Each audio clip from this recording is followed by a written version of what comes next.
Dalanie. And it's Katie, and this is Classically Black Podcast. So we talk all things classical music and being black in the profession. With trap beats playing in the background.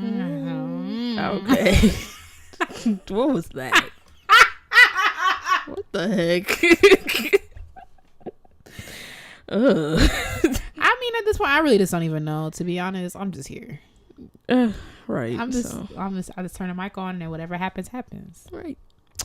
So I have a read this week. Hey y'all, this is Crystal. This is Kid Fury. And this is where you're not. Hey y'all, I'm what do I want to be? People have no idea what this is. Anyway, yeah. We're listening to a podcast called The Read with host Crystal and Kid Fury. And people are like, wait, is this The Read or is it Classical? We sound nothing like them. I'm sure they're aware. Right. But I have a read this week. So you're a teacher. You teach. But I thought you said my teacher. I was like, what does Taylor do this time? No. Does he know what he did? But in addition to being a teacher, you're also a musician who has common sense. So you're gonna just with that, just being that, when your teacher or professor, instructor, conductor, etc., when they're talking, what are you not doing? Oh, I know exactly what you're talking about. We talking about I was gonna say something. We talking about No, I'm not talking about that specifically. And it's gonna surprise you yep. How high up that goes. Okay. So we're doing telepathy right now, and people who are listening are like, we're not following. Like, they're like, we haven't been following for the past 2 minutes. They're like, we get it. This is a conversation between two friends, but also we're here too, and we need to understand.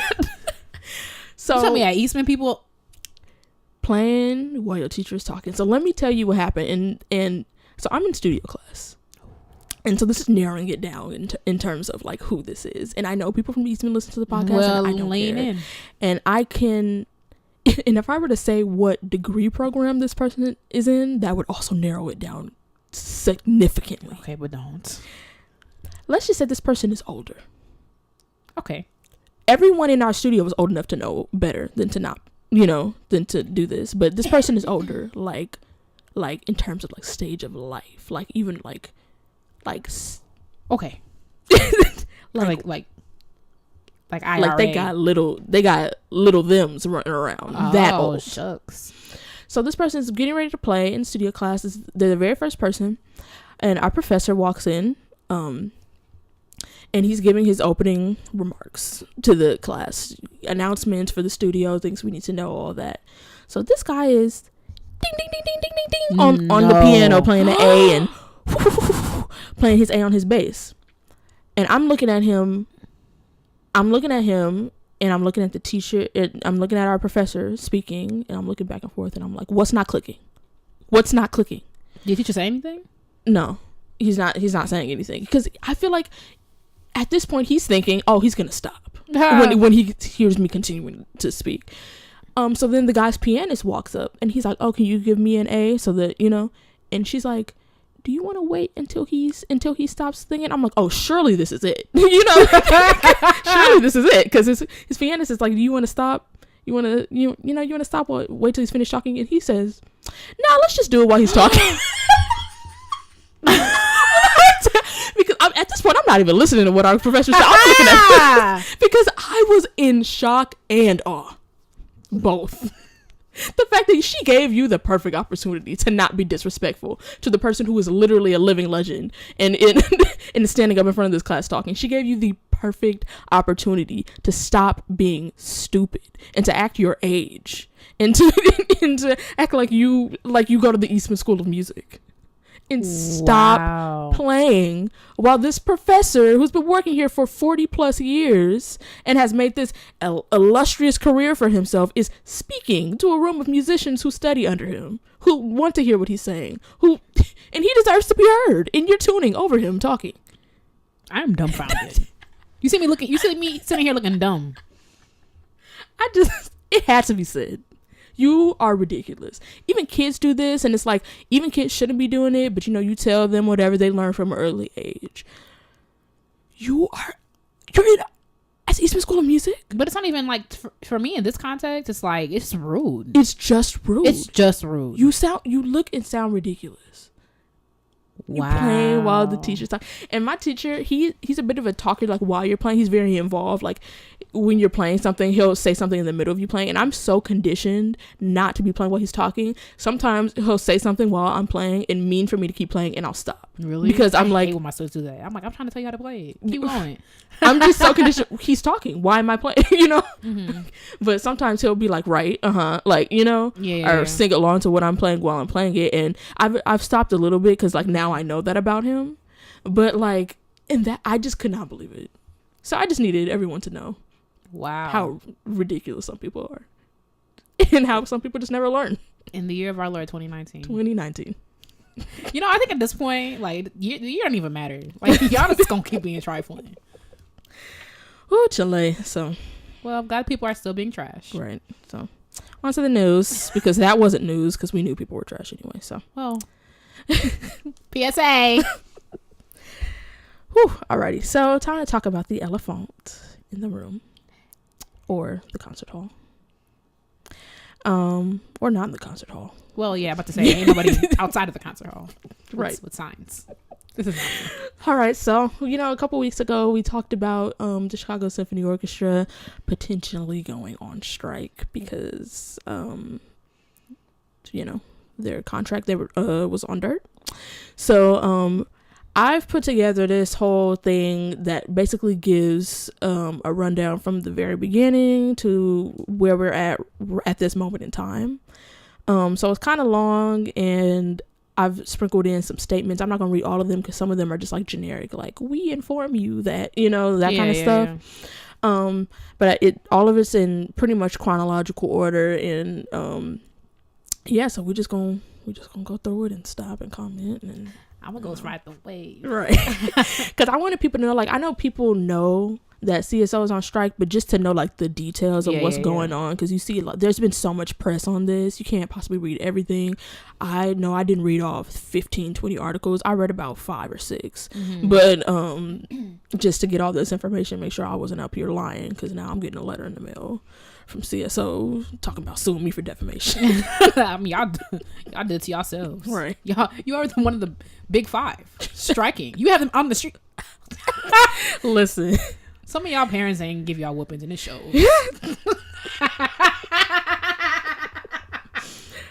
All right. So here we go. We're getting into it.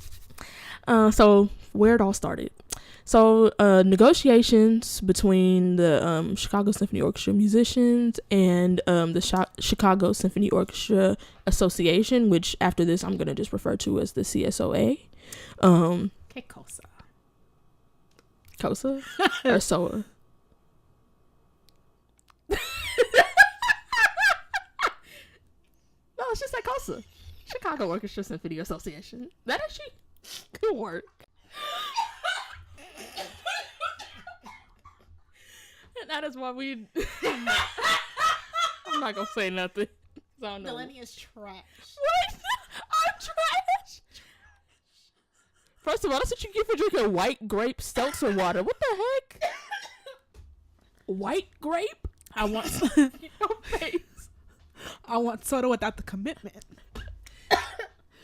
You said that. I was like, what is happening before my eyes?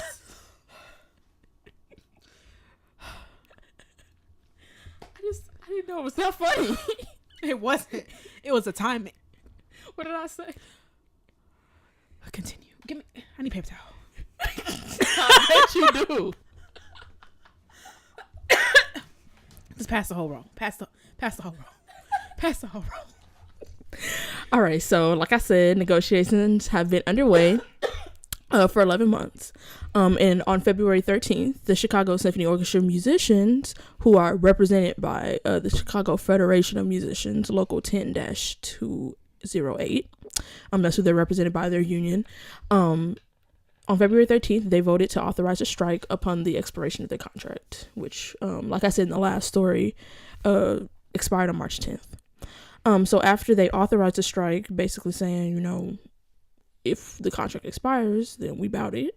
And they were. Right. The CSOA, or COSA, president, they released the president. It still works because you could be like, so it would be COSOA. Yeah. That's cuter though.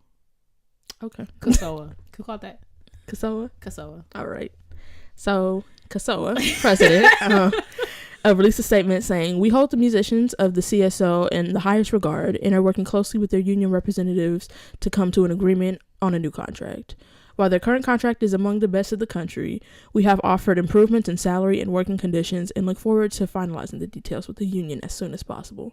So basically they're saying, y'all still at the top, so I don't know why you complaining, which is what I heard. That's what I heard. Yeah. Literally, I was like, it's like, wow, it's still the best in the country. We're still going to do better because y'all won't stop asking for better. So, and then on March 6th, the CSO music director, Ricardo Moody. Hey, Moody. All right.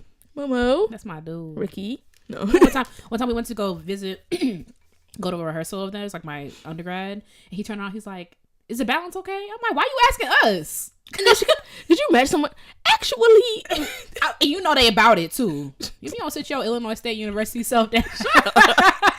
He's like, "Is the balance okay?" I was just like, I couldn't even move my mouth. I'm like, "To say what?" No, the second flute could be a little like what? My a little flat on the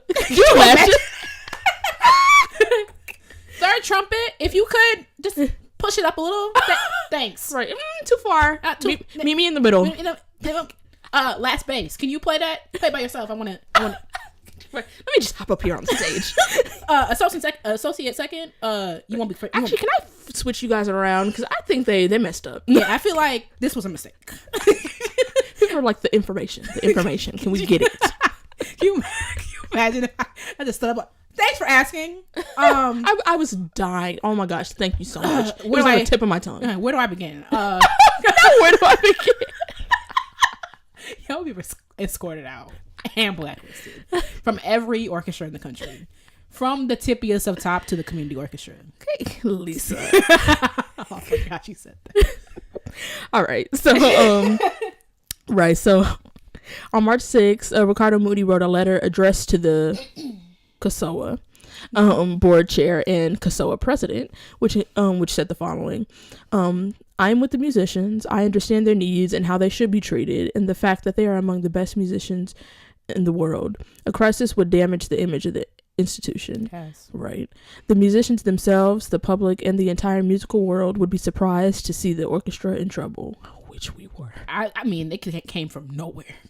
I know every orchestra ain't doing, the best that they've ever done, but like the Chicago Symphony. Right. The entire musical world was surprised. So on March 10th, for the first time since 2012, the Chicago Symphony Orchestra musicians went on strike. I was like, oh, happy.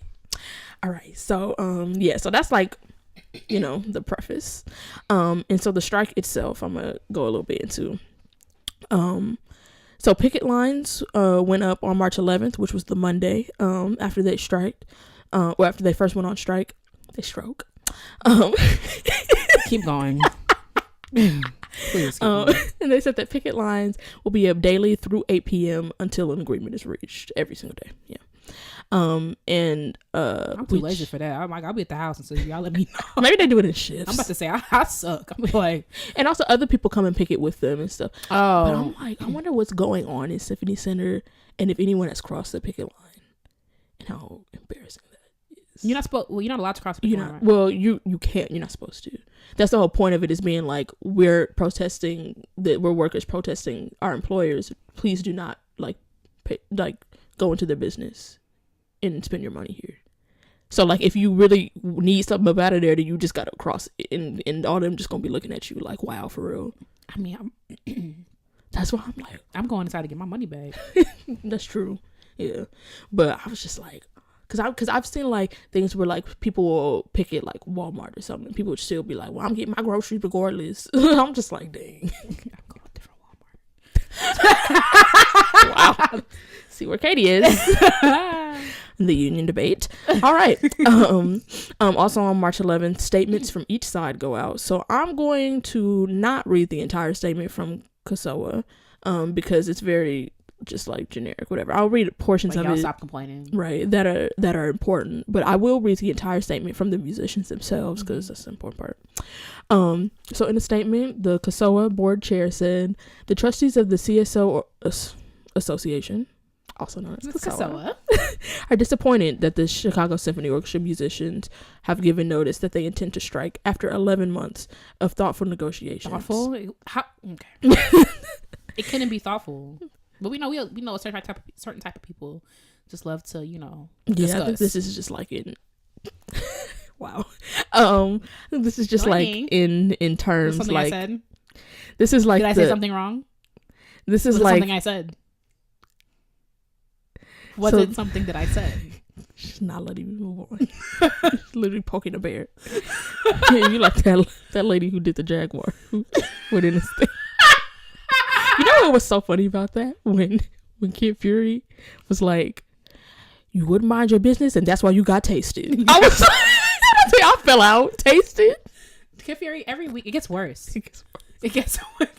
But anyway, I think that's just like after thoughtful negotiations. I feel like that's like that language that you use to make it, like very like right. Yeah, to make like that's like the press release language that you use. Yeah, someone's publicist wrote that. Right. It says the board is passionate about helping ensure that our world-class city has a world-class orchestra, and our commitment to the art and the artistic quality of the CSO is as strong as ever.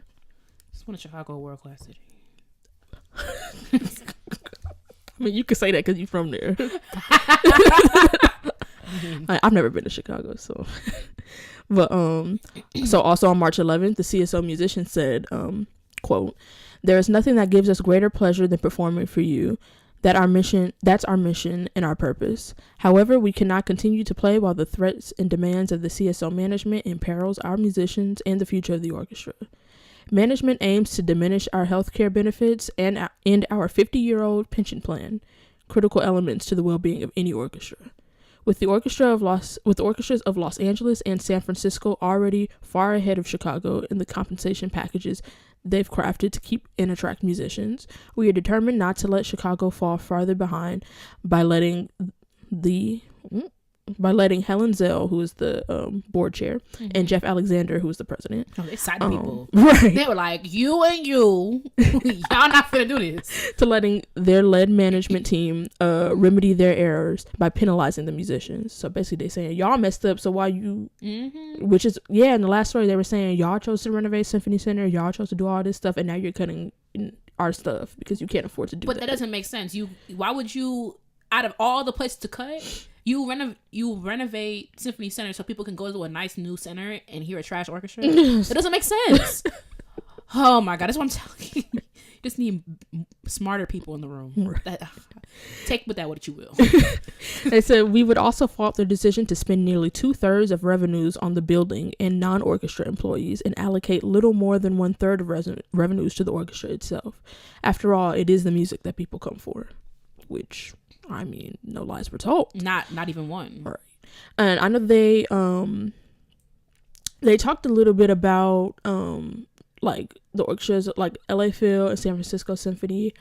Only thing I will say is that like we just talked with the president or CEO of San Francisco Symphony, and that they are the highest paid orchestra, but San Francisco is also the most expensive city to live in the United States. I think everything is like relative. Yeah, it's a little bit relative because Los Angeles, although Chicago is expensive to live in, everywhere is expensive to live in, but all these are major cities and are very much up there.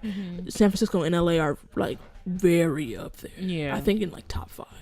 For sure, San Francisco is the first. I don't even think I don't want to pick up my neck, but I can't remember if Chicago's even in the top 10 expensive. Maybe it is. But I think it's at the bottom of the top 10. Chicago's reasonable to live in. I mean, it's not like, excuse me, cheap. You know what I'm saying? But like, it's a big city, so there's a lot of places to live. There's places to live, and I'm also like, I told you one of the members of the CSO lives down the street from me in Evanston. You know what I'm saying? And well, Evanston's not cheap to live either, but you know what I'm saying, like there's places you could live. You know what I'm saying, where San Francisco, I've been there, everything expensive. Every place, it don't matter if you live in the hood, they doubling up with their families and right, like it don't matter where you go in San Francisco, everywhere is expensive. So many people have spoken out in support of the CSO musicians, including some of their Congress people. I saw the one of the representatives from Evanston was out there with them on the picket lines. Okay. Hey, 4-7 stand up. Right. House Speaker Nancy Pelosi has also come out in support of them, and members of the Toronto, San Francisco, and Baltimore symphonies, and members of the Chicago Lyric Opera, who were just on strike themselves last year. So here's the tea. So there's been a little bit of back and forth between them as far as like those were their opening statements. Like they both released those on the same day, but then after that they released like following statements, updating us along the way. So on March 15th, CSOA President Jeff Alexander sent an email out to the musicians themselves and to the media, which technically he's not really supposed to do because it bypasses the musicians negotiation committee, which is literally in place for this specific thing. So you're not speaking directly to the musicians. Yeah. Well, he sent them to the musicians themselves, but not the musicians designated for this. Right. So they're in the room with them, the negotiation committee, which is made up of people in the orchestra. Those are the people that go in the room with the union people and with the CSOA people. But instead of emailing them, well, this is what we're saying, they're trying to, I think they're probably trying to send it out to all the musicians so that maybe someone who doesn't feel as strongly as about the strike may want to, be like, well, y'all, maybe we could.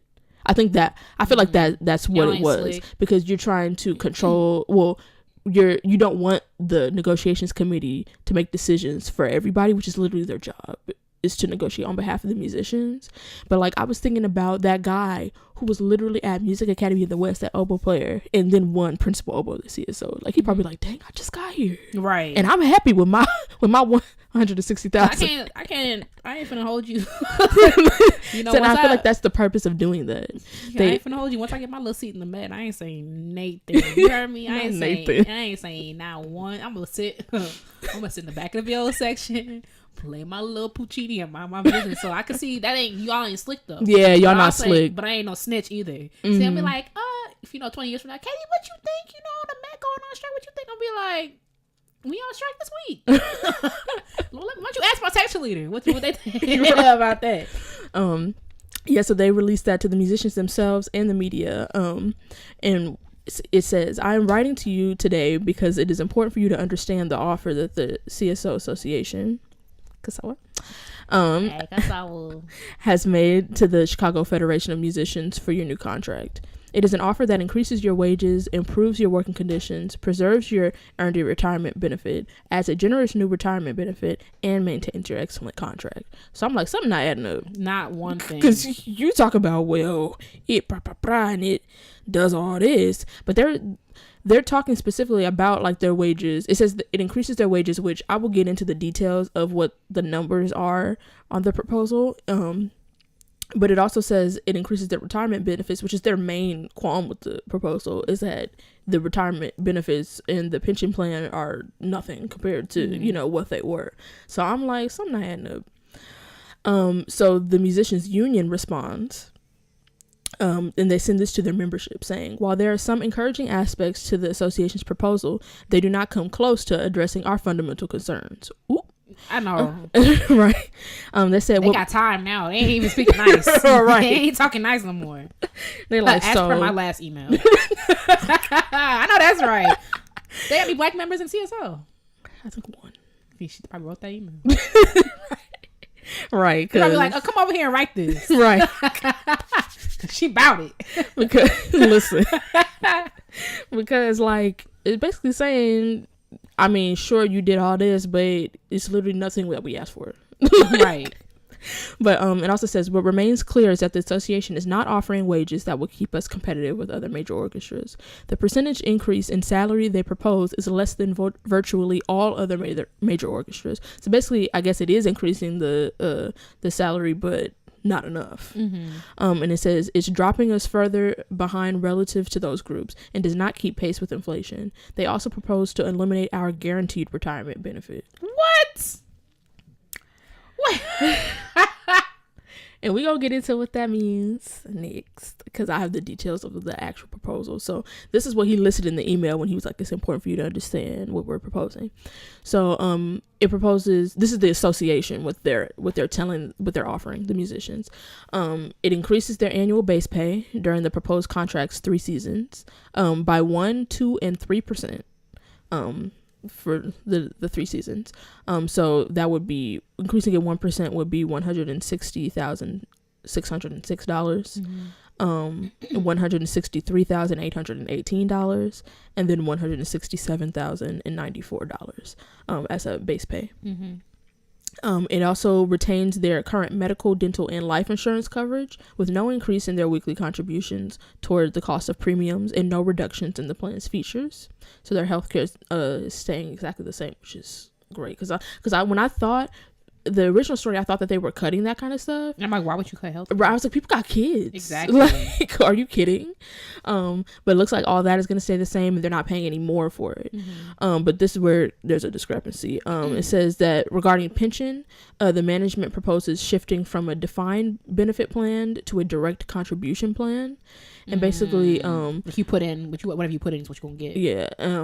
And because, Lord knows, this stuff like this stresses me out. I'm always calling my mama questions, because when I got employed, I was like, what is this? I don't know what. So I had to look some of this stuff up, but he explains it. But basically the challenge, he said, this is what the president said. He said the challenge with the current defined benefit plan that they've had for 50 years is that the funding requirements as prescribed by the IRS have grown dramatically in recent years. And they said in their specific case, 2 years ago, they were required to put in $803,000 to their pension fund. And this year they will be required to put in $3,800,000. And projections indicate that they will have to contribute $5 to $6 million per year in the next several years, and $36 million into the fund over the next 8 years. Oh wow. So now I'm like, ooh, that is a huge, that's it's a lot of money. $36 million from 803,000. Yeah, from 803,000. So this is why basically that's why they're cutting. They're cutting the plan. Somebody sweating. Yeah, and then it's not. That's really not even in their control, because it's the IRS, right? So it's like, I mean, IRS gonna be like, we don't care what orchestra y'all. We could. Ain't nobody coming to no concerts. Right? I don't want to pay. Ain't nobody coming. Can you imagine going to the Chicago Symphony and you got the people from the IRS outside talking about ain't no concert today? they putting down the clothes. What's that called? It was just at that restaurant over here across the street when they got for tax evasion. Yeah. What is it called? Shucks, I forgot. They got it like repossessed or something. And they had that orange business. It was so embarrassing. They put all that orange tape across the door. Could you imagine that on Symphony Hall? We stuck. Don't take nothing. It's literally people's livelihoods. Future employers. We don't take nothing serious. Nothing. And the difference between their two proposed plans is that the musicians' proposal, in their proposal, the guaranteed benefit plan is kept. And the board of trustees, like I said, it transfers the investment risk to the individual member. So whatever y'all put in, you're gonna get, basically, like you said. But the Chicago, there's a Chicago bassist, and also he's a member of the negotiations committee. He released a statement saying management's release to the orchestra and the media also fails to mention. Right, I was like, y'all wrong. I love it. He fed up. He must be tenured. He's like, listen, I've been here. Right. He said it also fails to mention the other concessions the association continues to demand, such as reducing sabbatical weeks, reducing substitute pay, and eliminating the $3,000 annual individual pension supplement. We won't be fooled. He bowed it. He bowed. I love it. Yeah, yes, sir. Right, because we won't be fooled, sir. If you don't, come on. And the reason why I picked this, because first of all, we won't be fooled. It had to be said. Must. What an icon. Who is he? Bassist Stephen Lester. Hey Stephen, can I get a lesson? You better ask him for a lesson. Listen, because he gonna get you right together. He might listen here. He gonna tell you exactly how to turn that excerpt. The reason why I have picked this is because in the last time we covered this, it mentioned a decrease in what do they call it? A decrease in working conditions, and we were like, what does that even look like? And everybody get one locker, right? I was reading this, and you gotta wheel your own stuff on tour, and you got, but I was reading this, and all throughout I didn't hear anything about that, but this sort of sheds light on it. They're trying to reduce the amount of sabbatical weeks you could take, and the substitute pay, and all that kind of stuff. So that's sort of the differences between the two proposals. And so lastly, we're gonna get into the latest of like what we've heard. So all Symphony Center presents concerts and CSO concerts through March 25th have been canceled. Of course, this episode will go live on March 25th, so we'll probably have an update by the time this comes out. But as of right now, they released a statement saying all concerts between March 14th and March 25th have been canceled. And I was like, oh, they gotta come with hat in hand saying sorry. And right. Yeah, right. You can get your money back at this number and all that. Yeah. And then the CSOA president and board chair have both released video statements, which I will link in the description for y'all to watch. It's about like 45 seconds each. Saying what? Basically just saying like, we dedicated to blah, blah, blah. Girl. And, we're closer in negotiations than we were a couple months ago and even a couple days ago. So hopefully that we can reach an agreement, but we're still far apart and all that. So I'm like, dang, still far apart. I know they stress. Right. Because it's like it's easy to sit back and be like, girl, just give them a little bit of money and it's only da-da-da-da and make it fun and da-da-da. But like they probably in those meetings from 9 to 5 straight. Yeah. And it's like talking about a couple of dollars. You know what I'm saying? They're talking about like this moving inches. You know what I'm saying? I could not imagine. And it's like, you run this world-class orchestra, the world is watching. You know what I'm saying? And it's like, yeah, there's been so much coverage on this. In the Chicago Symphony Orchestra, musicians have created a Facebook page called Musicians of the Chicago Symphony Orchestra, which you can like and go and see updates on this. And they've also been organizing some free concerts in Chicago. So if you're in Chicago, go see CSO for free. Right, but they said March 25th. These musicians ain't about it because I told you I just saw one because we were just talking about it before we started recording about them doing these free concerts and like you have to reserve your spot or whatever, but from the heart of the orchestra, because I think this is important. When I saw this, I was like, oh, that's so nice, because it's like they want you to know like this is their livelihood. This is not this is not them just being at the top and wanting more money, because one thing that you have to realize is like, yeah, like we're talking about a base pay of $160,000. Like that's the amount of money I couldn't even imagine. That's a base pay. Like you win your job and that's where you start. Yeah, I couldn't even. It's the least you could make. I couldn't even imagine that. But it's also like, think about how much you have to like sacrifice to get to that $160,000. I'm talking. You're one of the top musicians in the world, and the instrument that you play, the loans you paying back for the conservatories that you had to go to get there, the music festivals,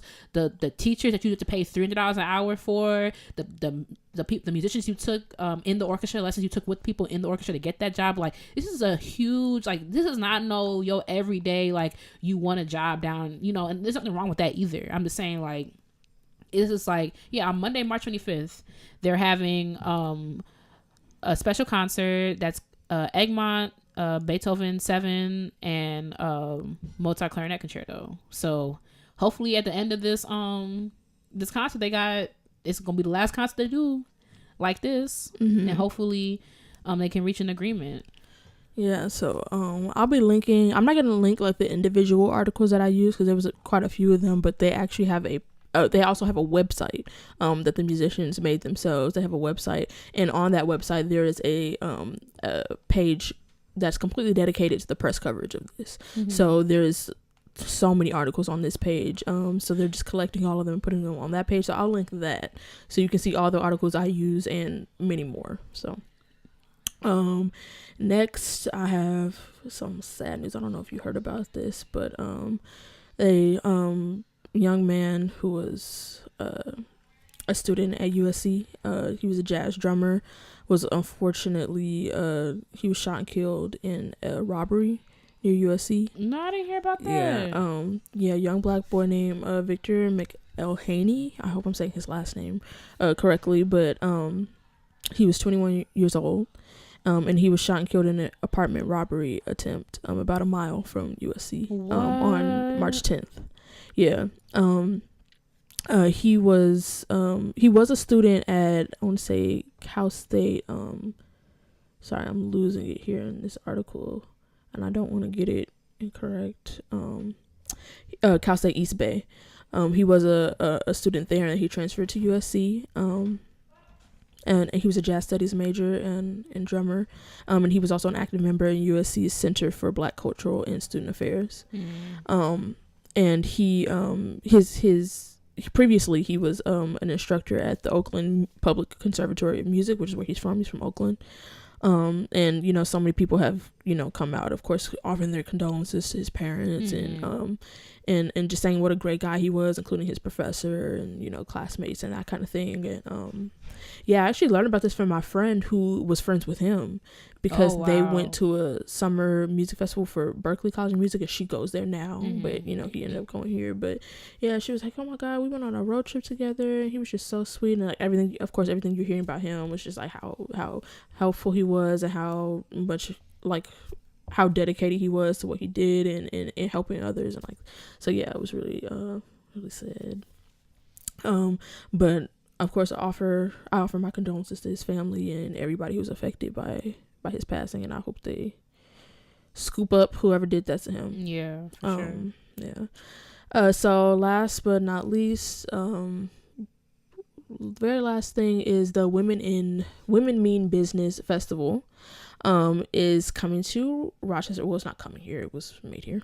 But the Women Mean Business Festival is a festival started by Eastman students, and it's basically to promote the compositions and contributions of women in the classical music world. They will be doing a 3-day festival. On day 1, they will be having a panel discussion about sexism and racism in classical music and in jazz. And then on day 2, they will be having a recital of all female composers, and they'll be having that on the second and third day. And then on the second day as well, they will be having an event at Fuego Coffee, which is here in Rochester, and Classically Black will be there. Gang. At a table. Come get a business card, come get a sticker. Gang. Those of y'all who's at Sphinx know what's up. Like, well, merch. Right. So we will have a table there. So come see us. Come check us out if you're in Rochester. Come talk with us about the podcast. Come be red shit at our table. Right. So I will link their Instagram page so you can see like all their events and learn about their founders, and hopefully come and participate and show your support, because we out here, gang, women, we doing it. The best ones to do it. I mean, fellas, you wouldn't be here without. Really, literally. Would not be here without. So, and wouldn't be saying without. Venmo a woman this week. Venmo. And my Cash App is. I'll be linking my Cash App account, and I literally don't even have a Cash App. But all right. So moving on to intermission. All right, y'all. So it's time for intermission. And today, you know me, Dalanie, be annoyed with like everything. So I was on Instagram per usual. Y'all pray for me in my deliverance from Instagram. It just be so much fun. Like okay, but you be on Twitter. That's true. Like your Twitter addiction is my Instagram addiction. I don't know if it's quite that bad, but I'm definitely on Instagram less than you're on Twitter. Are you kidding? Okay, it's like equal. I don't think so. But if you had that screen time app on your phone, well, not app, but the update, then we could see for sure. But let's just say that one day last week, my Instagram time was like an hour and 50 minutes. And I was like, whoa, I'm doing better. Oh, okay, that's not bad. Yeah, I'm on Instagram constantly, but I do enjoy it. It's just fun. Anyway, right. I was on Instagram and I found this post about like orchestral finds, and I was like, because some of y'all be so like doing so much in orchestra for no like for no reason. For no reason. And the crazy thing is like just play your notes. Just play. Look, we all want to just be here and then go home. Like, I don't understand. We just want to make music and go home, but y'all got to make that process so much worse than it needs to be. So it's just like this old document. It looks like it's from the Philadelphia Orchestra or fashioned after something like that. I'm not gonna get to the line because it's not exactly clear. But it's just like funny stuff like people assigned certain fines to. So I was like, let's play a little game, and we're gonna think about people that we have come across in our section that have done some of the things on this fine list that we would find them in the past, and like what's that total fine, and like we'll take you through it. And then also we're gonna say like what's our personal fine, like, and we'll get to that later, but that was kind of difficult because it's like I literally just go to rehearsal. I'm gonna post a picture of this fine list on our, and we may fine like charge like violations. Yeah, violation is a better word for it. It also literally says behavioral violation. So I could just read it. I'll post a picture on like our Insta story and then later on our actual timeline so you can follow along because it's quite a few on here. I'm not gonna go through and read all of this, but Dalanie, go ahead. What you got? So and like say the fine amount as well. Right. So the first one I have is the minute bowing and breathing questions, which is $75, which I mean could be more, but so I'm thinking like, okay, bowings, like I get it, bowings are important, and I do think that like, you know, it's important to pass the bowings down your section, whatever, because some composers be wilding and you gotta have bowings.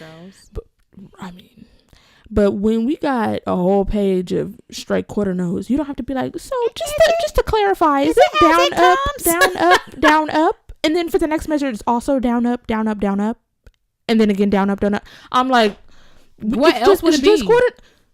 What else would it be? Actually, could you do up-bows on the first 17? Exactly. And then, you know, some conductors get on my nerves with that because it'd be like, what's the furthest way? Like, how can we make it the most difficult? You can go up, up, up, up, up, and then up, down, up. Right. Up, down. And then down, down, down, down, down, down, down. And then as it comes. And it's right. Like, or we could have just did as it comes. But okay. So that's $75 for y'all who be doing stuff like that. And I do have a person in my head who has done that. The second one is discussing technique during break. Discussing technique at any time with me, if you're not my teacher or somebody that I'm playing for specifically for your feedback, is already going to be a fine because I didn't come here to study with you. And also, I've never had someone comment on my technique that wasn't a teacher. Y'all are people. I couldn't imagine minding my business in studio class. Someone pulled me aside. First of all, I'm a grad student. I'm not saying that exempts me from learning, but please, like I've done my time. I've been playing viola for a long time. If you're not George Taylor, listen, baby girl. Or like there's some people in my studio where I'm like, okay, they're like a grad student and I value their opinion. I will ask them, do you have comments for me? Or if my teacher opens it up to the thing, like of course I'm not gonna be like, well, bump y'all, because like, well, right. No, I'm gonna listen. Or if I ask you for something, but if just playing backstage, actually you can lift your elbow up a little bit, girl. There's a difference between like, you know, you got a little sharp and, you know, Katie, if you really think about arm weight, first of all, I'm not gonna say too much because I'm really like, if you know me, I'm not a cocky person. I'm also not a proud person, but like technique is not one of the things I struggle with. It's just the intonation. Which technique will help. That's not the point. All I'm saying is I've never had someone in my studio come up to me and be like, you know, you really could, if your vibrato was just a little bit, and if you just dropped that up, I'll be like, I'm so happy I stopped myself. Okay. Chile. Yeah, but that's $200 for that. And then to warming up loudly on stage. I mean, I got that too. Listen. Make it plain, sis. I mean, if you want to do a scale, a little bowing exercise, a little shifting exercise here and there. However, there are 75 musicians up here, and we don't care about what concerto you're playing. We don't. And why don't we have to be aware of what's going on? Why can't you? And then when it got to be we get it. You play your instrument. We get it. We really do. We understand.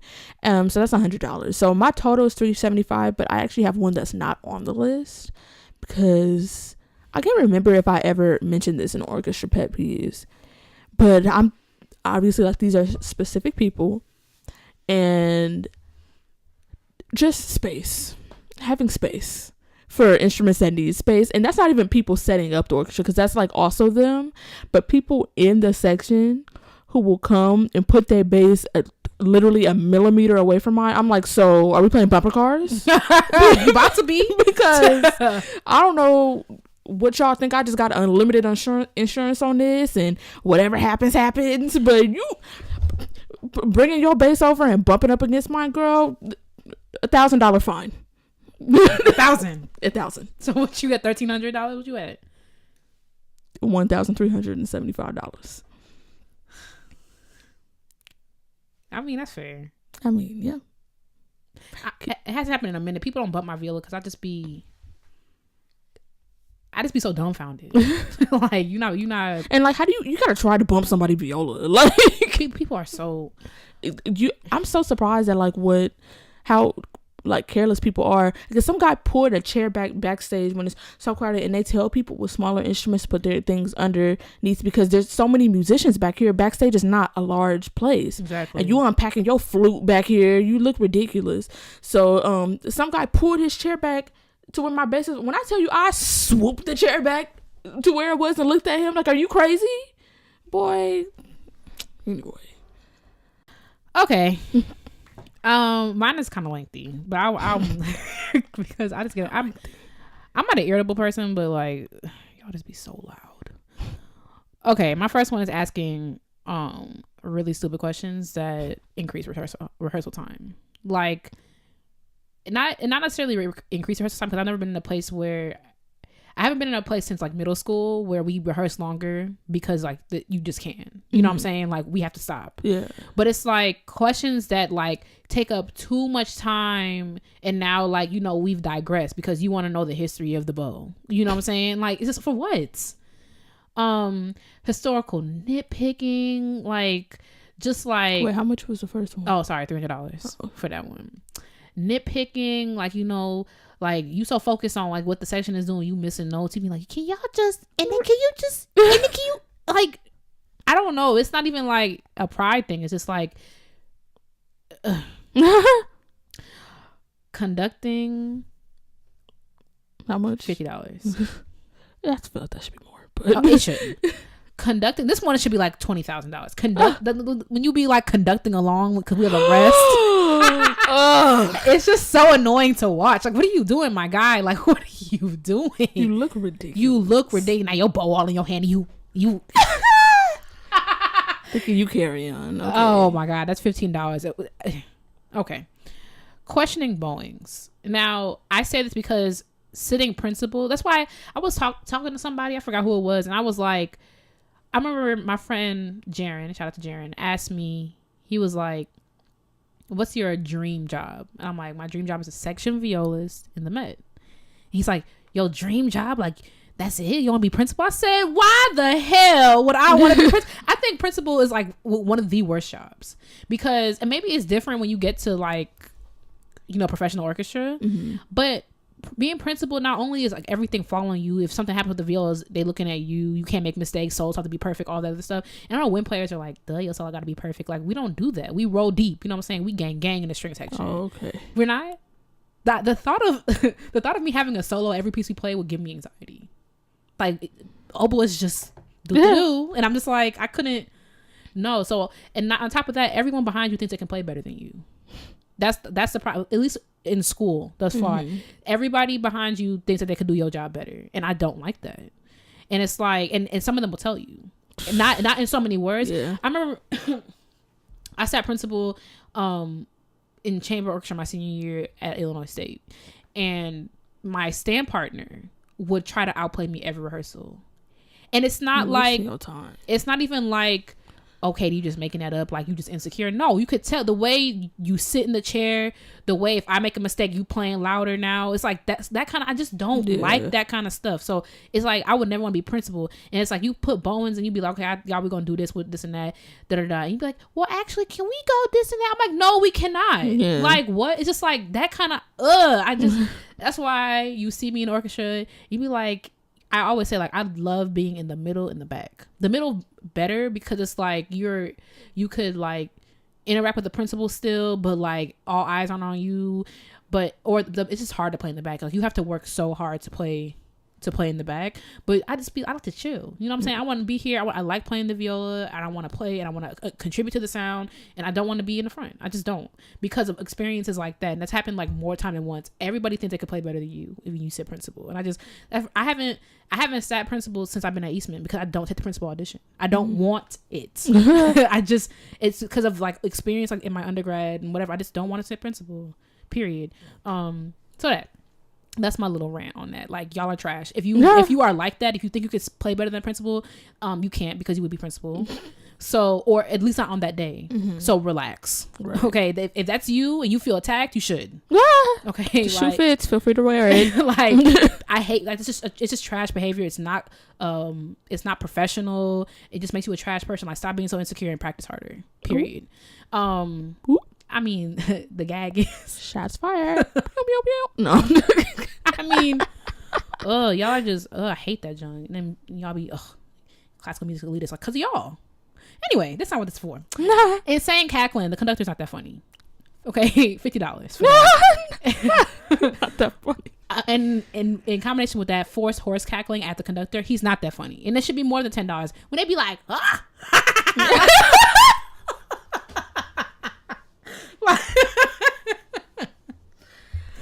okay. Like, I'll be like, girl, the joke about Normandy is not funny. Okay. Pencil behind the ear. You know exactly here. I'm so Jamaican. Pencil behind the ear. You know who I'm talking about. You could picture like at least 3 to 4 people who have their pencil behind the ear in the year of our Lord 2019. I feel like some people listening probably gonna be like taking their pencil. Right. Slowly removing their pencil from behind their ear. I love y'all for real. If you do it, you know, it's not like it's something wrong with it. It's just like I attribute certain behavior to, in my experience. Mm-hmm. The part marking, like what is the verbiage that's used on this thing? Conspicuous, I think. Yeah, so it's all obvious, like you circling. And the people who you marking, like, I remember I had a sand partner, bless his heart, and we had to there was a correction given by the conductor, like play louder or something like that. He like wrote like more in like huge letters. I'm like, or you could just put a little box around the forte and like that could be enough. It's like huge marking and like we're not you gotta you bring your highlighter out and it says like watch Christine. It's like, or you could just write like seconds in the thing. You know what I'm saying? It's like we're not in middle school anymore. Like you mark, because you know what it is. It's like not only is it annoying, it's also like someone has to go back and erase these. Mm-hmm. Like after the cycle's over, the librarians have to go back and erase it. And now you draw a picture of a bumblebee because we have to play faster. And it's just like, or you could have just wrote, you know what I'm saying? Yeah, I worked in a library at this music festival, and the bass parts were always by far the worst and most inappropriate. So yeah, that is not surprising. Little jokes and stuff. Like, we are grown. And I'm like, yeah, we want to make this like, we want to make this as fun as possible, but at the same time, like, people have to erase these, and it's like, I don't want to look at that when I'm playing, you know what I'm saying? Like, I don't want to look at little drawings, like, you drew little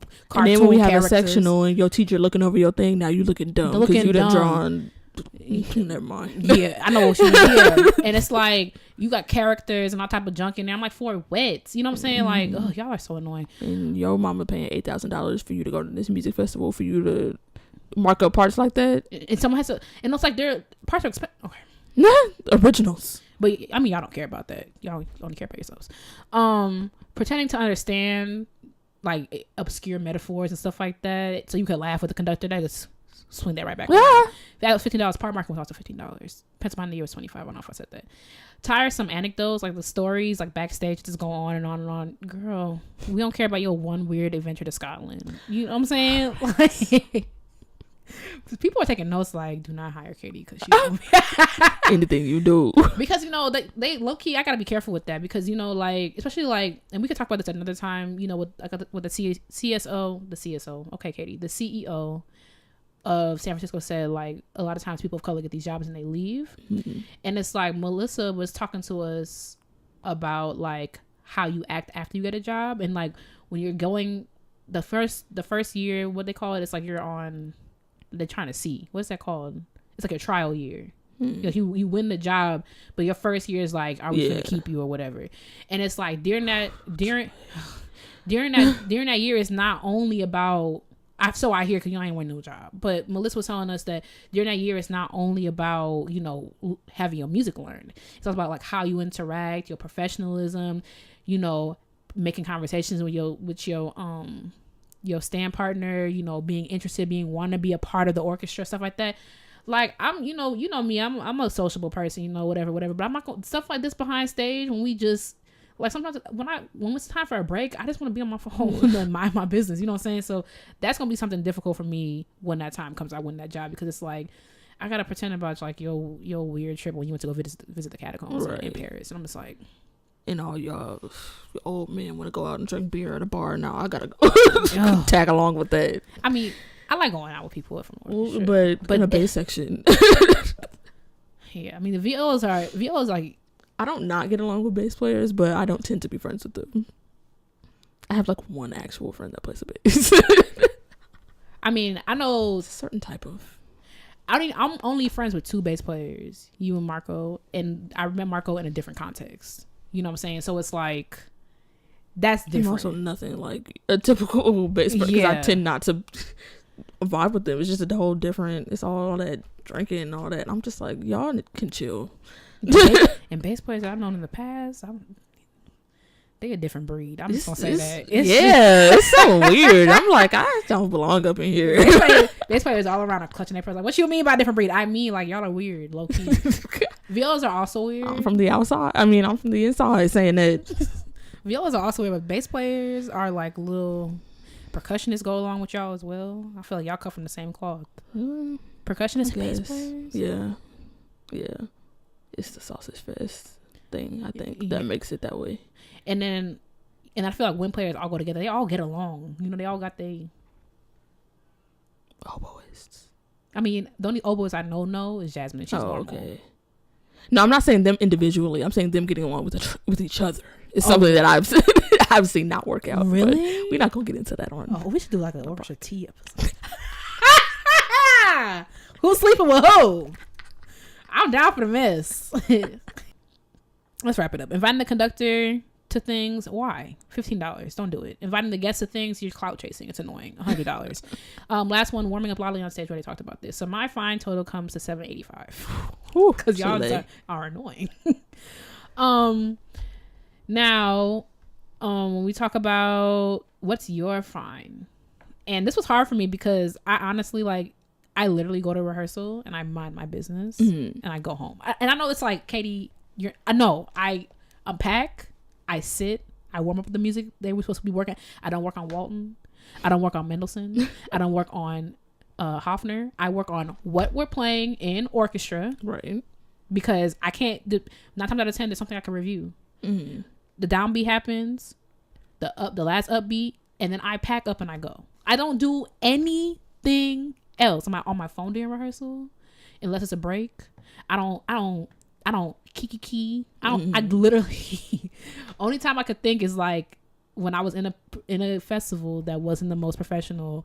Something might happen in orchestra. You know, I look at Cremain. I'd be like, whoop. Yeah. I look at Sierra. I'd be like, whoop. Yeah. In high school, my friend was in the first violin section. I was across the room. We'd be like the whole time. That's the only time I could be like, yo. I'm like, you peep that? She's like, yeah. Oh, okay. And the problem with that festival was like I had we were like an equilateral triangle. It was Cremain the cello, Sierra second violin, Marco behind me. I'm like, you. Oh, okay. That's what we doing. So, but other than that, I just mind my business. So, cool. But I can say my fine will be fraternizing with the management, $250, because I used to do this in undergrad a lot because I was in the conducting studio. If a guest conductor comes, I'm like, so what's the move? Because I'm trying to get, free meal or something. Like, what will we do? Okay. What's the move after, you know what I'm saying? Or like, if the guest conductor is dummy cool, he hanging out with Dr. Block, I'm trying to hang out too. You know what I'm saying? Like, or, I will be friends with the orchestra managers, you know what I'm saying? What is the move after the rehearsal, after the concert? So that's like as far as I get. When it comes to like professional festivals, I don't do it anymore because I don't really be with the management like that. Like it's more professional. But like when in a school setting, I'm hanging out with conductors, I'm hanging out with stage managers, like whatever. I'm just kidding. Conductors are fun for the most part. I don't really have a problem with conductors. You have a problem with conductors? No, not really. I mean, I could think that. Right. We won't do that. Because if we start talking too much, people at Eastman gonna know exactly what we doing. I think it was also hard to find one for me because I be minding my own business, like we said. The only one that I think that I've ever done is there's a $90 fine for whatever reason for referencing obscure recordings. And I only say that because like I do listen to specific recordings for things. I don't just click on a different one every time because they sound different. Yeah. So that's why I was like, I mean, I guess I'll do that. Like I don't really see why that's $90, but my new Boeing questions is only $75. See, I feel like we gotta make our own and assign the fine because some of these are way more annoying than others. And I think like the obscure recordings is like maybe you backstage and don't nobody want to hear Dalanie your new. Y'all hear the box suite for bagpipe and middle spoon? You know? So I feel like that's probably, I don't know. But yeah, we'll post a picture on our Insta story and also on our feed. Let us know what annoys you. You have a stand partner you want to... We can read them on air if you want. We will change their name. What fine do they have? What fine do you have, sis? Because ain't nobody perfect. Let us know. Email us at classicallylikepodcast@gmail.com. Comment on this post, and we are moving on. Okay, so today we talked about the CSO a lot, what they're going through, and you know we don't have the same stature. Ain't nobody taking my money away. Ain't nobody doing nothing like that. My under contract, you know. You're so messy. However, as musicians, I feel like every once in a while we face certain injustices, microaggressions, whatever it may be. So I just wanted to know for our topic today, we just want to talk about some of the stuff that we have experienced that stayed with us, like little things that have happened that like you've held on to, little injustices that you face. Since we're talking about the CSO, and yeah, so let's get into that a little bit. I watched a video over break. I don't even know why I clicked on it. I don't know why it came up in my mention. I think YouTube just does whatever. And it was like a video on like the worst thing someone has ever said to me or whatever. And the interesting thing about it was like everything that people have said, it was always like something from their childhood. And it's like, or something that they mom said them in passing. Yes. That don't even like, I feel like if you told your mom that it bothered you, this wouldn't happen with my mom. I'm like, you don't remember it because it didn't happen to you. It didn't hurt your feelings. And it's like, it's just something so small that they don't even realize. Yeah. That, and these people, it happened to them when they were like 7, 8, and it's like it's still like to this day. And some things were like obviously hurtful, you know what I'm saying? But it's like, it's amazing how like you can hold on to something for so long and it'd be like, yeah, like that was messed up that happened, you know what I'm saying? So I don't know how deep it's gonna get because I ain't asked Dalanie until right now. But I mean, we can go back and forth. I have 2. I don't know how many. Me too. So we can just go tit for tat. Give me one injustice that you have faced since playing the bass that you've experienced. So we're doing back and forth? Yeah, let's go back and forth. Okay, so then the first one I'm going to do is, we talked about a little bit about this like before, was just like, we know classical music is seen as like elitist and all that. And there are so many people that feel like if you not popping yet and you ain't coming to yourself and all that, then you're not worth talking to or being around. Or it's weird. It's so strange. Like you will not be looked at if you're not playing well. And I'm like, I'm still a person. Yeah, like I was in like a Sistema inspired program, and like we was playing like arrangements and stuff, and like I had really had no encounter with like real music, like people who like I mean like original music by actual like composers and not arranged for things, and people who were on track to go to conservatories or anything like that until I went to Interlochen. And when I went to Interlochen, I was dead last. And there were like 23 bass players. Mm-hmm. And I was the worst one out of all of them. Because I had never even been around. I had no like concept of like Eastman or Julia. I didn't know what none of that was. Yeah. And how old was I? I think I was probably 14. Mm-hmm. I think this was definitely in 2014. Oh, girl, whatever. It was in 2014. Oh, this is recent. Oh yeah, that was pretty recent. 2014. I don't know why you say Interlochen. So I was 15. I don't know why you say Interlochen. I was like, I think you were like way younger, but you went to Luzerne when you were younger. Oh, yeah, okay. that was 2012. Oh, okay. But at Interlochen, yes, that was 2014. That was not that long ago. Yeah, I was dead last, and nobody would talk to me or be my friend.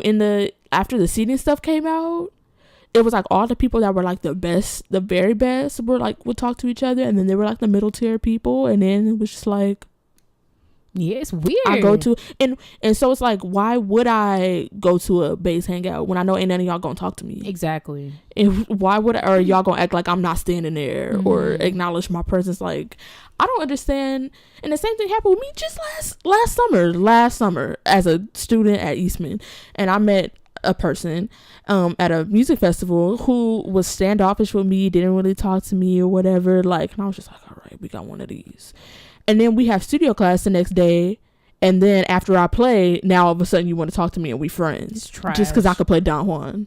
Just trash. And then at that point, that goes to something completely different, because at Interlochen, okay, the seating came out and they were like, oh, she ain't nothing to write home about, so we're not talking to her. You didn't even hear me play. You didn't know anything about me, and assumed that I was not that I was not worthy of being your friend or talking to you. Because of what? But I could take a guess. But because of what? But I just think that's ridiculous. You still treat people like people. Exactly. Because first of all, at the end of the day, we still here to learn. We still all here to learn, and we send in tapes to the same committee and both got here. Exactly. So that doesn't even make any sense for you to write somebody off because you feel like they don't play well enough to talk to you. Which doesn't make. And it's like I was telling you earlier. It's like I had a ball at Illinois State. Not initially. I was miserable. Yeah.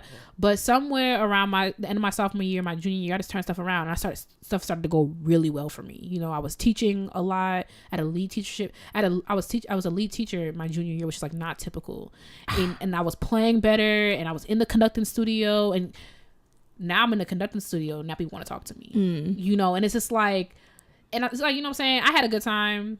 You know what I'm saying? I was lit. You know, I was having fun, but I would never forget that my freshman year ain't none of y'all want to talk to me. You know what I'm saying? So it's like, and I'm like, noted. You know what I'm saying? Right. But it just doesn't make sense because I was a trash violist, so like I'm not a person. Okay. Like, it doesn't make sense. Not at all. But going after that, I think one thing for me that I will never forget. So we did La Boheme my freshman year, and La Boheme will always be a special opera to me because that's when stuff started to turn around for me. I knocked that playing. We did playing exams in my undergrad. The orchestra conductor was like not about it. He's like, everybody got to play. You know, I feel like here at Eastman's a punishment. If the orchestra not sounding good, Veron's like, was good. You know, but Dr. Block had regular. It was like part of your grade, like maybe 2 a semester. So that's when I went there, I knocked it out at the park. He was like, "What happened to you?" I said, "Girl, I don't know, but we here now." So I'm all, but before that happened, I was waiting for a meeting to start. I was sitting in the hallway, and shout out to Andrew Francois. He was popping back then. He popping now. Come on, St. Louis Symphony. He was doing the seating for La Boheme because even though we were incredibly small studio, not incredibly small, but like just compare, like there was like 10 of us. Everyone didn't play every night just because it's just not feasible. And also, I don't think our pit was too small to hold an entire viola section. I think it was like 5 or 6 people would play at a time, or 4 to 6 people would play at a time. So he's in the hallway working on the seating arrangements. And it's also around the time of the ASA conference that the musical / opera will always fall during the ASA conference, so the American String Teachers Association conference. So people would be gone, blase. Andrew was auditioning, so it was like you would assign a principal and whatever. So Andrew put me, this girl named Rachel, who was also a freshman at that time, comparable playing, and someone else, and this girl who we'll just call Sarah. So he put Sarah, her actual name is not. I'll link her profile picture. Can you imagine? And it's crazy. There was not, hey girl, not Sarah, not that Sarah, but we'll just call her Sarah. And or Becky. That works too. But he put Sarah principal, and and he was like, I'm there. I'm not like in the conversation, but I'm in the hallway. Yeah. And he was like to her, he was like, wait, no, don't put me with them. I'm like, and Andrew was like, you'll be okay. And it's just like, are you joking? I'm literally right here. And she's like, no, don't put me with them. Well, because you have to work harder because we're not going to know our part or whatever. Like, yeah, La Boheme was hard, but like, I'm still a violist. I could play the notes. I'm not playing them as well as you, but I could play the note. You know what I'm saying? I'm just like, I was like, did she really just... And you know what's crazy? I'm over here looking at little cute, like little 18-year-old Katie. I'm like, if it was this Katie... the Katie who bowed it, like I would have destroyed her even as a trash violist. And like y'all would say, like I was like, my teacher told me she was like, you could barely play a tune when you got here, because it's true. You know what I'm saying? I was not good, but I worked hard. And it's like, you know what's crazy? It's like she ended up dropping out of school. Ooh. And only one of us is at Eastman. Ooh. So it's like that whole like, you know, you talk down to people because you cannot measure somebody by where they are today. Mm-hmm. That's why I don't talk crazy to nobody, because you never know what's going to happen to you or to them. You know what I'm saying? It's like the fact that you could say something like that, I'm right there, you know, you're going to kiki in my face or whatever. It's like, at the end of the day, you know, and I haven't really made it anywhere yet. You know, I'm a student at Eastman. I'm proud of that. You know, I haven't gotten to where I'm going, but I'm headed somewhere. And it's like, you talking about like, oh, don't put me with them. I'm like, are you crazy? That's so rude.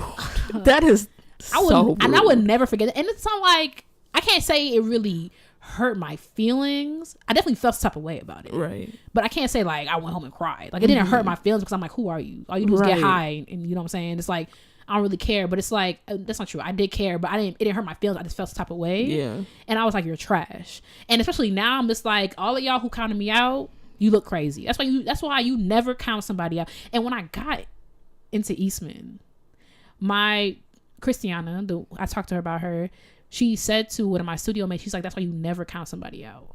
Because it was like, I'm telling you, if I would never think I would be at Eastman. I've said that so many times. And it's like, you never count somebody out.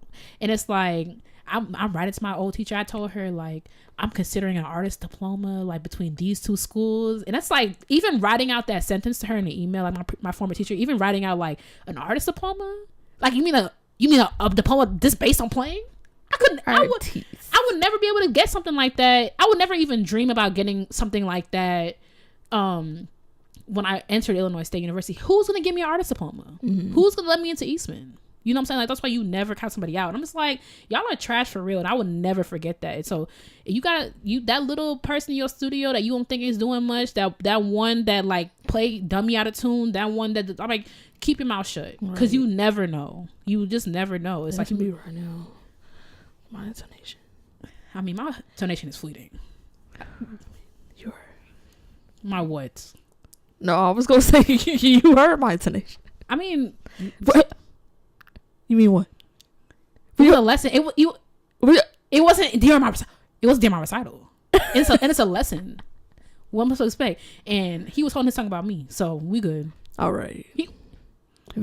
Well, my teacher. So Katie came to my lesson. That's not what the point is. Katie came to my lesson yesterday, and my teacher was like, "Oh my." That's not what he said. She was like, Dalanie, you gonna no, he did say, he was like, Dalanie, you're gonna have to amp it up to get to her level. That's not what he said. The level? That level is what he said? With your sound. Convenient how you deleted it. I didn't delete it. Give me your other injustices. I'm ready to move on, and I'm ready for you to get out of here. So I'm a female bass player, so obviously I have things to say about that. I feel like at a certain point, like, you start noticing, first of all, especially like I was in this black orchestra when I was in high school, and like we was all friends and, you know, messing around and whatever. So of course, like we're high school students, like being friends or whatever, but I would have guys in my section saying completely inappropriate things about like people who are my friends. And like, so, you know, like that locker room talk sort of thing. But I'm like, I'm literally right here. Exactly. I'm literally right here. And you're talking about somebody I'm good friends with. Oh yeah, her and that. Like, I'm like, so y'all really gonna act like I'm not right here. Y'all really gonna act like I'm not right here. just a couple things with just dudes being absolutely ridiculous. I couldn't even get it out because y'all just, because I'm trying to think of the order in which I'm gonna say this, like, because I have a couple of things. So like that's one thing that like it didn't really bother me until I realized how ridiculous it was. And I haven't dealt with that sort of thing in a long time because at this point I'm in college and nobody's even outward with that sort of thing because people are like dating and like they have their own personal lives. People don't even really do that anymore. Well, at least not where I'm at right now. They don't. I'm sure somebody could come through with a story about absolutely a college person being absolutely gross.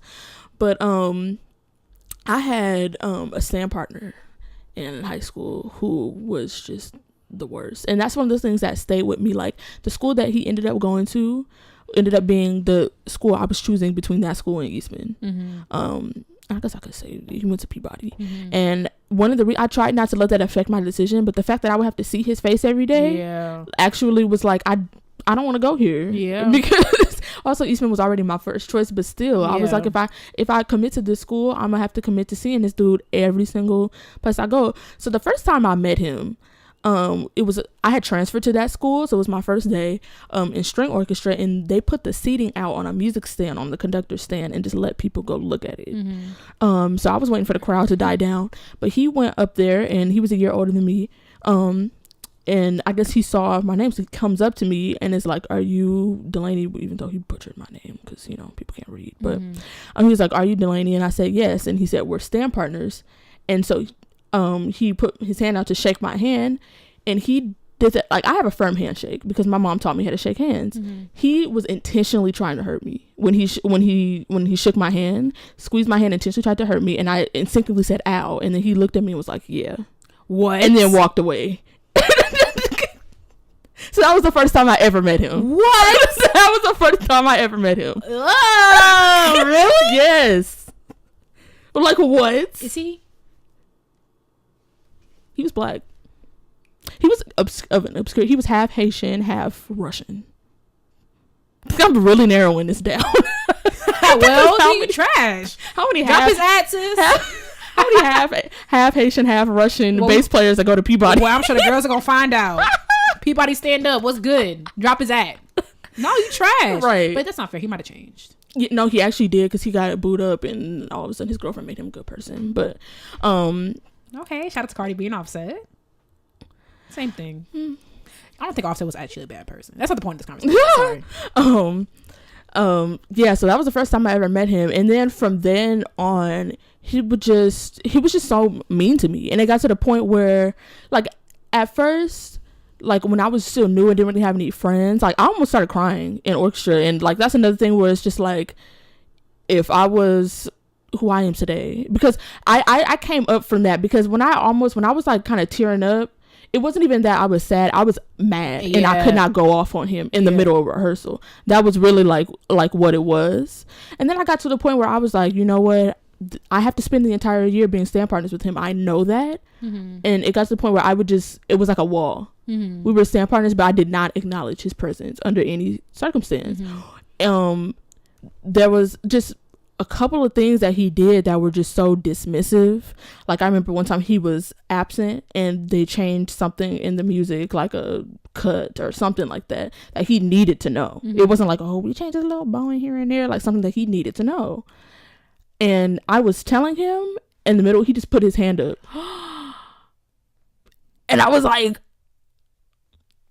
you know what? This is it. I can't do it. There was a time where there was a bug in the classroom and people was like, oh my God. And he literally said, as my stand partner, that's why the orchestra is no place for a woman. Who is he? Now, I want to see. Telling you. Drop his ass. I'm telling you. I'm about to go through this episode gonna be long. I'm about to scroll through oh, why would you follow him on Instagram? I do not follow him on Instagram. We are friends on Facebook. I'll show you who he is. I mean, just tell me his name. You can edit it out. Edit it out, sis. Tell me his name. I'll tell you later. No, tell me now. I'll tell you later. I want to see what he look like. I will just text it to you. I need context. Just tell me his name. I will just text it to baby you. Girl. Because he was, and he's the type of person, he was very weird and like quirky. And at first, before all that stuff happened, it was hard to it was hard to tell whether or not he was just weird or like he was just doing like weird things. I'm about to go through all 1,900 of these friends. You don't tell me who he is. This look like him right here. Him? He look like the type. The one at the top? Or? Not him right here. No, it's not him. Girl, edit it out. Him? No. Girl. I need to know. Here, I just typed it out for you. Okay, first of all, with a name like this, you need to call me.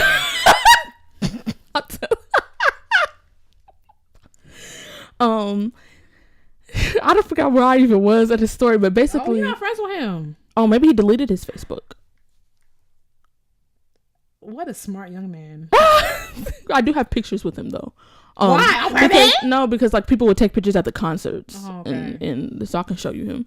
But towards the end of the year, I remember him being like to my friend, like, oh, it was very clear, you know, I can't fix my face. Mm-hmm. And I literally, every time I was around him, I was seething with rage. So I can't fix my face. And so he asked my friend, he's like, I don't know why Dalanie doesn't like me. She seems like she doesn't like me. I'm like, I don't. I know that's right. And I told him, I was like, are you serious? You don't know why I don't like him? No. Really in my pictures. But I'm listening. Go ahead. I'm determined. And I told him, I was like, are you kidding? You don't know why I don't. You literally are rude to me every single time. Was he an Iceola? Huh? Was he an Iceola? No, he was not. Okay.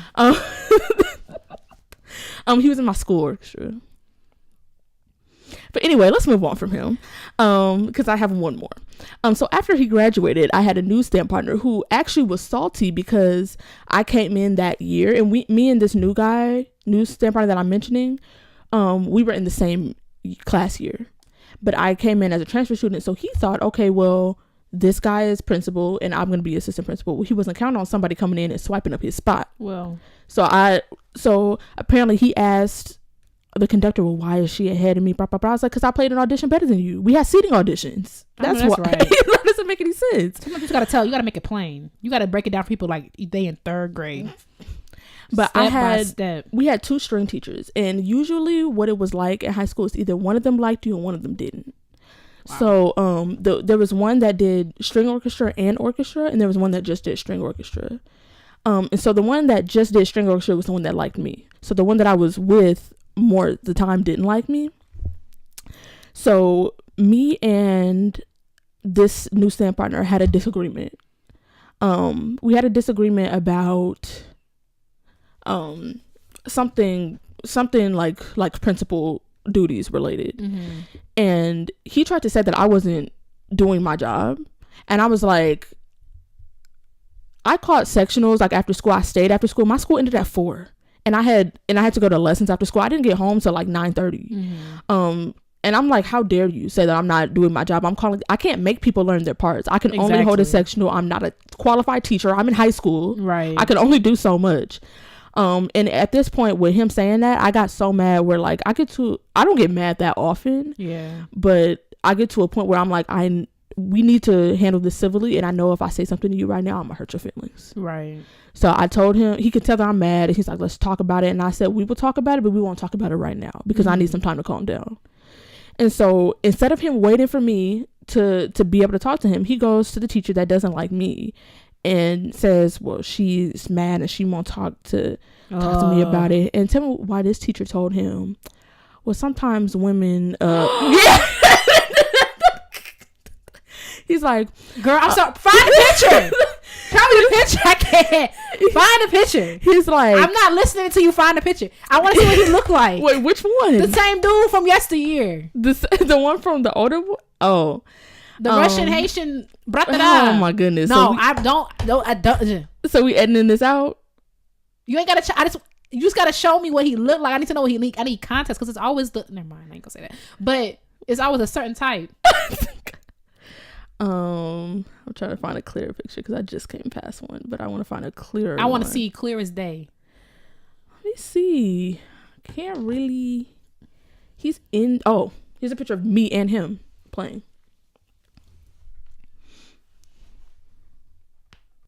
He's cute. That's the problem. You saw me get quiet, right? He's cute. He is. You saw That was the worst part about it. I was like, ooh, when I saw it, and then you saw me get quiet. Yep, I did. I knew that was one. Sorry, girl. So women do what? I'm so irritated. Go ahead. Ain't that the worst part about it? But no, I can't say that. All right, so back to the story. So this teacher who's been working at my school for this like is such a shame. Okay, I'm sorry. I'm focused. Hold on, let me screenshot it so I can ponder it later. He was such a weirdo though. He low-key look weird. And that's not true. He don't look weird. That's also him not in his everyday attire. That's him in orchestra, like in a tux or the suit. Your face. But what also, a waste. Yeah. What a waste. Yeah. And he also one of them that don't date black women. But anyway. Keep going before I get into my feelings. Anyway. So this educator who's been working at a school for like 30 years literally says, well, in my experience with women, it's either you looked at them the wrong way or something so small that it's just like not even, you just gonna have to wait for her to get over it. Because what wife is he on? First of all, I'm not gonna get into his wife. This is getting really disrespectful. In terms of what I was about to say. But she like a heffalump. Okay, anyway. No, answer the question. Answer the question. Even him. Because when I heard that, because I heard that from from my friend who was in the room at the time. And I was like, first of all, let's talk about your experience with women. Because what has that been? I would have paid. God, you time travel. You in the works with this? I want to be in the room. Because I just want to. Because how dare you start a sentence with my experience with women? Because meanwhile you got a pot belly and no, you know what? Let's just. What happened? Nah. What else does he have? Nah. Grease stains, ketchup stains. You're a Cheese teacher. whiz. A teacher, and who am I going? A teacher saying that about me? You for somebody who is implying that I don't do a job that I do better than you. Talking about your experience with women, your limited experience. I was gonna say something so. This is hard to navigate this episode. It is hard. Comment down below if y'all want the password. Right. Protected. We might do. Instagram got that new feature that's close friends, so we could do a live with then like just people who want to see it. We could do let us close know friends live where we just spilling all the tea. We dropping names, addresses, social security, blood type. What you want?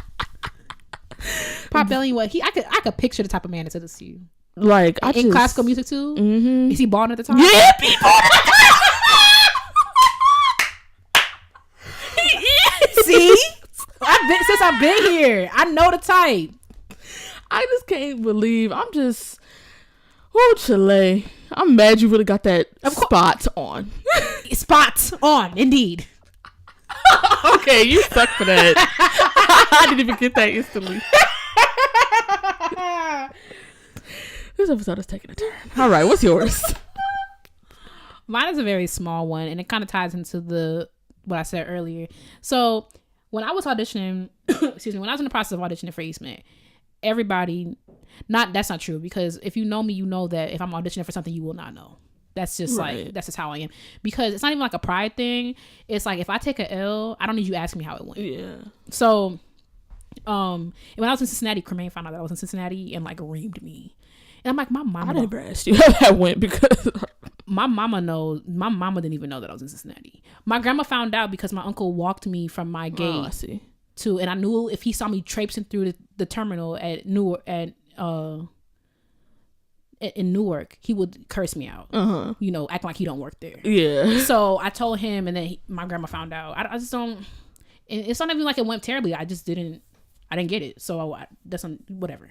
So I move in silence, but a couple of people who needed to know knew I wanted to audition at Eastman. They also knew, if you knew I wanted to audition at Eastman, you knew that it was like the thing I wanted most in life up until that point. Mm-hmm. And so I'm taking a lesson with somebody, and I'm like, yeah, I'm auditioning for Indiana, whatever, and blah, blah, blah, but I really want to go to Eastman. Like, I love Mr. Taylor, but I just came back from his viola retreat. Mm-hmm. I love working with him. I learned so much. He told me he wanted to go, but he was like, sis, you got to do this, and this. And I was like, okay, I'm finna do this. And I'm like, I have to go here. Like, I have to work with him, blase. And they look at me and they're like, well, Eastman's just a school.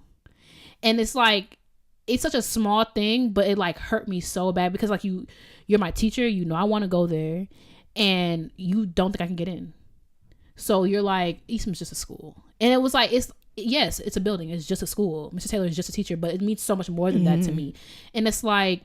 It's such a simple comment that just really, really upset me. Yeah. Because if I was a different VOS, you wouldn't have said that. Yeah. You know, you would have been like, well, you know, like it's perfectly within your reach. And yeah, exactly. Well, good luck to you. Yeah, good luck to you. And like let me know when you get in. It's like, but because of who I was and like you see me, that's why I'm so excited to. I feel bad for my previous teachers. Not bad, but it's just like I'm so excited to like start a new journey with a new teacher who is getting me where I am now, because she has no context of how far I've come, unless I tell her. Yeah. So she's just like taking me for what I am now. But I feel like teachers who just know like how like the mud you came through, like they have this like this connotation where like it's just a schoolgirl and like I don't know about that. And it's like this new lady, she had no idea, she don't know nothing about me. She's like, she just know I play well, and she's like, well, let's just do this, you know what I'm saying? It's like that I just didn't like that, you know what I'm saying? And even to this day, I'm about to graduate from Eastman, and I still, every interaction I have, I still think about that. I'm like, I thought it was just a school, yeah. You know what I'm saying? And that's why like this whole idea of like I'm just careful with who I share stuff with. I'm careful with like people who be like, oh, I'm so proud of you, blase blase, and it's like, no, you shocked. That's what it is. You're not proud. Some people be like, you know, Mr. Taylor be like, I'm just so whatever, like you've come so far, like that's genuine. But some people I'm like, nah, I shocked you. And that's why you should, like I said before, you should never count somebody out, because you just never know. And like, yeah, Eastman is just a school, it's just a building, it's right here on Main and Gibbs, like ain't nothing special about it, it's literally just a building. But like I wanted to come here, and like you didn't think I could, and that's the problem I have. But I knew he was gonna end it up, top it off with that. Annoying. But let us know, you know, classical music is hard, and the thing I always say is like I hate people who make classical music harder. You know what I'm saying? But let us know what you face. If you want to, you could always email us. We read them. You know, people be emailing us. We read them. We respond. If you DM us like, girl, people be like, girl, then I'll be like, girl, you're right. We be like, see, yeah, like we respond. So let us know like if something you want to share, because like we in this together and people be wilding. You know what I'm saying? And it's you like, want us to read somebody on the air? We sure will. And it's like you. I want to read somebody on there. I want to read somebody, because sometimes you can't do it yourself, and you just to tune in and hear somebody drag the person who has been getting on your nerves through the mud. We should be a segment that'd be freaking hilarious. Now Chris and Kiffy are in our DMs, right, with their lawyers. Oh, here go a picture of all three of us. I was looking for this picture because someone took a picture in orchestra of me with the stand partner and the conductor that said that about me. You know what? I'm gonna be fair. I thought he was gonna be a little bit fatter, but yeah, this looks about right. Oh, the nose and everything, and the lack of neck. Oh, yep. Not the neck and the shirt. I'm surprised this is not a Hawaiian shirt through and through. I think it'll be. I would believe this picture more if it was a Hawaiian shirt. Okay. This was in the summertime. Like this was in like the end of the school year. What does this say? Oh, yeah. Yep. See, there's so much context in this picture. Yep, and he got hairy arms. Yeah. And I was gonna say something after that will just let us know if you want us to post this pic. No, you don't match it. I mean, it is on my Facebook. But okay, we're moving on. Right. All right, it's time for Black Excellence, where we hype you up, gas you up, and give you your props, because it's room for everybody at the top. Who you got this week, Dalanie? All right, so for Black Excellence this week, I'm highlighting Amanda Collins. Hey, Amanda! Oh, okay, couldn't even get her second last name out. Oh, what's her? Amanda Collins Escalante. I heard her play at Gateways, and my edges are still right. I was like in Hochstein. I was like, I recognize her from Gateways. Yeah, when she played what that was, and the horn. So she is a horn player that's just recently been welcomed to the faculty at the University of Missouri School of Music, beginning in the 2019 to 2020 school year. She's been appointed to the position of assistant teaching professor of French horn. Go ahead, girl. Well deserved. Right. She's taught at Montgomery College and University of District of Columbia and the Duke Ellington School of the Arts. Sure has. She has degrees from Southern Methodist University and Penn State. Shout out to Richard. Hey, Richard. She's also a member of the Black Pearl Chamber Orchestra. Come on, Chamber Orchestra. Yes, ma'am. And the American Studio Orchestra. Yes, drag them, sis. So we just okay. You're annoying. Well, I'm just happy to see more Black faces on faculty because Mr. Taylor, the only one we got here, and just for people to cut because like I said, like that boy who looked at me and assumed I couldn't play. Well, now you going into a studio with somebody who better drag you by your edges every week. Say one time, when who looked like Mr. me. Taylor. One week when Mr. Taylor dragged this chamber group, I mean dragged them. I mean and I'm just like, that's right, Black man dragged them. Right. I just gives me so much pride. You know what I'm saying? Yeah. Like he's a Black man in the space and you will listen to them. Yeah. So a man to gather them and let them know that they got to blow No harder. mercy. No mercy. Tell them they flat. You're annoying. Tell them to cup their hand. What they got to do with horn? They got to cup. You got to cup. Right. The horn players are like, that's not how it works. But I remember learning her. You got to cup. You got to go I'm like take that. your word for it. I never even touched. Actually, no, I did play the French horn. French horn is hard. We did an instrument swap thing, and I played the French horn. I don't remember what it was like though. When I was on the French horn, we were doing Track 5. So I'm like, I must be good at this. I'm like, I'm gonna be so good at this instrument, and I'm gonna learn. And I blow the thing and go. And I'm like, dang, I wanted to be good at horns, so I just went to teach. I'm like, I wanted to be so good at this instrument.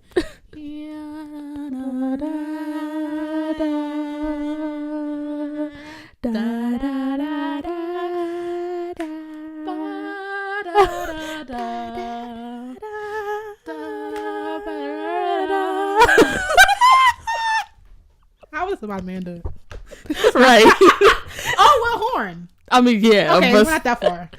But still, she's probably gonna be like, I was gonna repost this, but never mind. Congratulations to her. Congratulations, Amanda.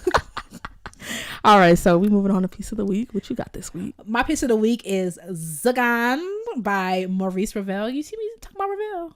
I keep forgetting that I don't have a problem with Ravel. Yeah, I mean, he hangs on by a thread with me. I mean, it's very Chloe, and But Tzigane slaps. First of all, it's a showpiece. The first half is just solo violin, and then the orchestra comes in, but it's lit.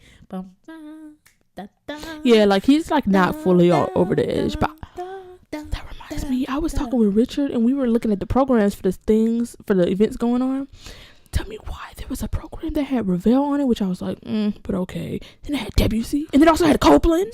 I was like, this needs to be canceled. I was like, cancel this. Copeland? You know what? If I ever did something for the FBI that they had to torture me, just play that program. I mean, you have to take Ravel off because might enjoy Ravel. Depending on what it was. I feel that would be worse. You know how they do they still do the drip thing where they just drip a drop of water on you? Because it eventually erodes your skin. You know what I'm talking about? That's crazy, yeah. I rather that than listen to Debussy. Okay. Now you walking down street with your viola and now there's a bag over your head. They like, well, you said La Mer, sis. I gotta be careful because my FBI agent is very thorough. All right. No, he does a very good job. I went on Third Love, the bra company. Oh yeah. I went on Third Love briefly, took a quiz and everything. I'm like, I could buy a bra from Third Love. Why every ad on YouTube from then, that was in January, no cap, that was in January, from then until now, every ad on YouTube is Third Love. Every single one. I went to University of Cincinnati, the little bar ad on YouTube, University of Cincinnati. My FBI agent is thorough. Shout out to you. Agent 49,361. You lit. You the real one. All right. Thank you for listening to Classically Black Podcast. Don't forget to follow us on social media at Classically Black Podcast. Don't forget to email us piece of the weeks, Black excellence, intermission ideas at classicallyblackpodcast@gmail.com. And we will talk to you next week. Bye, y'all.